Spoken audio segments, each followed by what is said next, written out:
খবরদার কেউ একা একা ইফতারি করবেন না। একা ইফতারি করেন নাকি আপনারা? একসাথে। আল্লাহর হাবিব সাল্লাল্লাহু আলাইহি ওয়াসাল্লাম বললেন, কেউ যদি কাউকে ইফতারি খাওয়ায়, যিনি খাওয়ালো উনি রোজা রেখে যেই সওয়াব, খাওয়ানোর কারণে ওই সওয়াব। সাহাবারা বললেন, ইয়া রাসূলুল্লাহ, ইফতারি খাওয়ানোর মতো পয়সা তো আমাদের নাই। আল্লাহর হাবিব সাল্লাল্লাহু আলাইহি ওয়াসাল্লাম বললেন, ওয়ালাউ বিশারবাতি মা, যদি এক ঢোক পানি দিয়েও ইফতারি খাওয়া তবেও এই সওয়াব পাওয়া যাবে। ওয়ালাউ বিআযকা চিলাবান, এক ঢোক দুধ দিয়ে খাওয়ালো। ওয়ালাউ বিতামরা, একটা খেজুর দিয়ে ইফতারি করালো এই সওয়াব। সুবহানাল্লাহ পড়েন। দুই ভাই ইফতারি করতে বসছেন, আপনার প্লেট থেকে একটা পেঁয়াজু আপনার ভাইয়ের প্লেটে দিলেন, আপনার ভাই একটা খেজুর আপনার প্লেটে দিল, দুইজনের ইফতারি খাওয়ানোর সওয়াব হয়ে গেছে। সুবহানাল্লাহ কইতে পারলেন না? পারবেন সবাই? একসাথে খাবেন না আলাদা? আল্লাহর হাবিব সাল্লাল্লাহু আলাইহি ওয়াসাল্লাম খেতে বসলে কখনো খাবারের বদনাম করতেন না। সহিহ বুখারীর হাদিস, মা আবা রাসূলুল্লাহ সাল্লাল্লাহু আলাইহি ওয়াসাল্লাম তুআমান কত্তু, কখনো খাবারের বদনাম করেন নাই। এই 63 বছরের জীবনে কখনো না, একবারও না। ইনিশতাহাহু আকালাহু, ভাল লাগলে খাইতেন, বেশি বেশি খাইতেন। ওয়া ইন কারিহাহু তারাকা, ভালো না লাগলে রেখে দিতেন, ওটার দিকে তাকাতেন না। কিন্তু কখনো বলেন নাই লবণ বেশি হয়েছে, কখনো বলেন নাই ঝাল বেশি হয়েছে, এগুলো বললেন না। বলবেন? মহিলা প্যান্ডেলের ভাবিরা খুব খুশি, এখন খুশি হয়ে গেছে। ভাবিদেরকে বলবো, আপনারাও আপনাদের সর্বোচ্চটা দিয়ে ভাইয়ের জন্য রান্না করেন, যাতে ভাইয়ের খেতে কষ্ট না হয়, ঠিক কিনা? চেক এন্ড ব্যালেন্সের দরকার আছে না নাই? Islam is check and balance, very balanced religion, খুবই ভারসাম্যপূর্ণ জীবন ব্যবস্থা। খাবারের বদনাম করবেন না, খাবেন, খাওয়ার শেষে শুকরিয়া করবেন কার? বাসায় একসাথে খাবার খান, আলাদা আলাদা না। কিভাবে?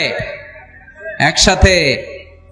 যদি একান্নবর্তী ফ্যামিলি হয়, ভাই বোন চাচা মামা একসাথে, তাহলে ছেলে মেয়েরা একসাথে বসবেন না।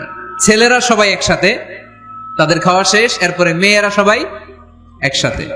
আর যদি নিজের ফ্যামিলি, স্বামী স্ত্রী ছেলে মেয়ে, তাহলে সবাই মিলে একসাথে খাবেন। খাবেন কোন হাতে? বাম হাতে নাকি?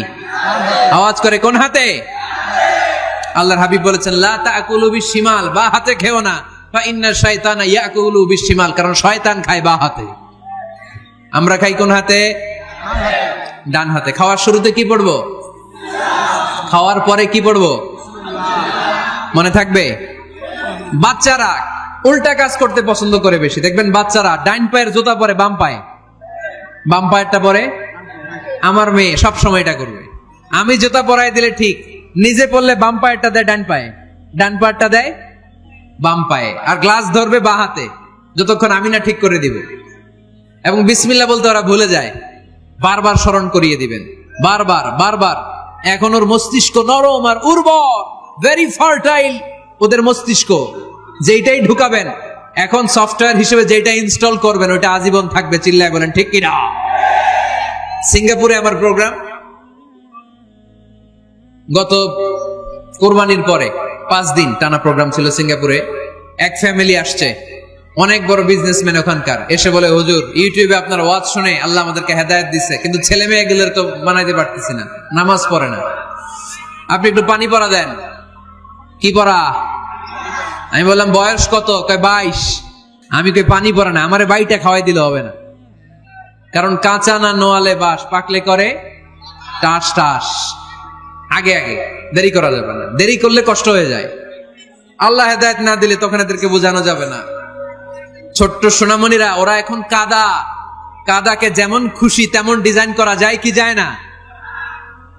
ডিজাইন করার পরে যখন শুকিয়ে যায় তখন আর কিছু করা যায়? তখন বাঁকা করতে গেলে কি হবে? ভেঙে যায়। একসাথে খাবেন, খাবার শেয়ার করবেন। একে অপরের সাথে খাবার শেয়ার করলে মহব্বত বাড়ায় দেয় কে? ঘরে মাঝে মাঝে একসাথে জামাতে নামাজ পড়বেন। শুনতেছেন? আমার কথা শুনতে পাচ্ছেন? The family that prays together stays together. যে ফ্যামিলিগুলো একসাথে নামাজ পড়ে, এই ফ্যামিলিগুলো একসাথে টিকে থাকে আজীবন। সুবহানাল্লাহ নাই? বাইরে বৃষ্টি, আপনি মসজিদে যেতে পারছেন না জামাতে নামাজ পড়ার জন্য, কি করবেন? ঘরের সবাইরে নিয়ে নিজে ইমাম হয়ে যাবেন। পারা যাবে? আরে শুরু করেন না, আজারি ভাইয়ের কথা শুনে শুরু করেন না, শান্তি আসবে। আল্লাহর কসম, ঘরে ঘরে শান্তি আসবে এই বাংলাদেশে, কিন্তু এগুলো অ্যাপ্লাই করতে হবে। তাহাজ্জুদের সময় একসাথে দাঁড়িয়ে যান।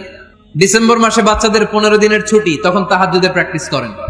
আপনি ইমাম, আপনার পেছনে আপনার ছেলেরা, পিছনে আপনার মেয়েরা আর আপনার স্ত্রী। নারী পুরুষ এক কাতারে দাঁড়াতে পারে না। আমি আর রুবেল ভাই যদি জামাতে পড়ি, আমি ইমাম, রুবেল ভাই ডান দিকে, সমান সমান দাঁড়ানোর সুযোগ আছে না নাই? আছে। কিন্তু আমি যদি আমার স্ত্রীর সাথে জামাত করি, একসাথে দাঁড়ানো যাবে না। আমি সামনে, আমার স্ত্রী পেছনে। মাসালা বুঝতে পেরেছেন? আচ্ছা, তো তাহলে ঘরে জামাতে মাঝে মাঝে নামাজ পড়বেন। সহিহ মুসলিমের হাদিস, আল্লাহ রাসূল সাল্লাল্লাহু আলাইহি ওয়াসাল্লাম বলেন, তোমরা ফরজ নামাজ মসজিদে আদায়ের পরে ঘরের জন্য কিছু নফল আর সুন্নত রেখে দিও, কারণ ঘরে যারা নফল আর সুন্নত পড়ে ওই ঘরটারে বরকত দিয়ে ভরে দেয় কে? ঘরে কোরআন তেলাওয়াত করবেন। কি করবেন? করেন, আপনারা করেন? হ্যাঁ, ঘরে কোরআন তেলাওয়াত করেন প্রতিদিন। ফজরের পরে প্রতিটা পরিবার থেকে সুমধুর কোরআনের ধ্বনি ভেসে আসতে হবে। কথা কয় না? তা ঠিক বলেন না কেন আওয়াজ করে? প্রতিটা ঘরেই যেন কোরআনের সুমধুর বাণী উচ্চারিত হয়। এলাকার মসজিদের মক্তবগুলোতে হুজুর কোরআন পড়ায়, আছে এটা না?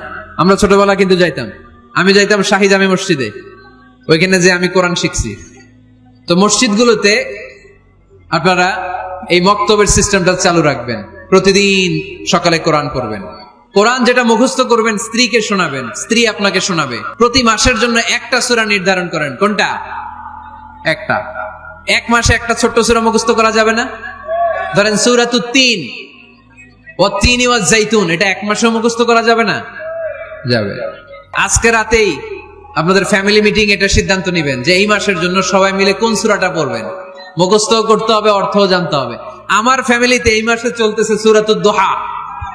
আমার ছোট মেয়েটা মুখস্থ করতেছে, একটা করে মুখস্থ করে আর শোনায়, আমিও ওরে শোনাই। আমার স্ত্রী আমাকে শোনায়, আমি আমার স্ত্রীকে শোনাই। প্রত্যেকটা ঘরে এই প্র্যাকটিসের দরকার আছে না নাই? প্রতি মাসে কয় সূরা? তাহলে এক বছরে কয় সূরা? 12টা। পারা যাবে মুসলমান? আল্লাহর হাবিব সাল্লাল্লাহু আলাইহি ওয়াসাল্লাম আম্মা জান আয়েশা রাদিয়াল্লাহু তাআলা আনহুর কোলের মধ্যে মাথা রেখে কোরআন তেলাওয়াত করতেন। সুবহানাল্লাহ পড়বেন না? কানা রাসূলুল্লাহ সাল্লাল্লাহু আলাইহি ওয়াসাল্লাম ইয়াকরাউল কুরআন ওয়া রাসুহু ফি হাজরি ওয়া আনা হায়েদ।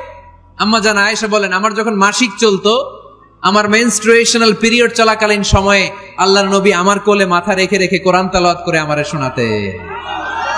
এজন্য স্ত্রীর কোলে মাথা রেখে কোরআন তেলাওয়াত করা সুন্নাত। স্ত্রীর কোলে মাথা রেখে কোরআন তেলাওয়াত করা। ঘরে কোরআন তেলাওয়াত করুন। জিন, ভূত, ব্ল্যাক ম্যাজিক, জাদু টোনা, বানমারা সবগুলারে নিঃশেষ করে দিবে কে?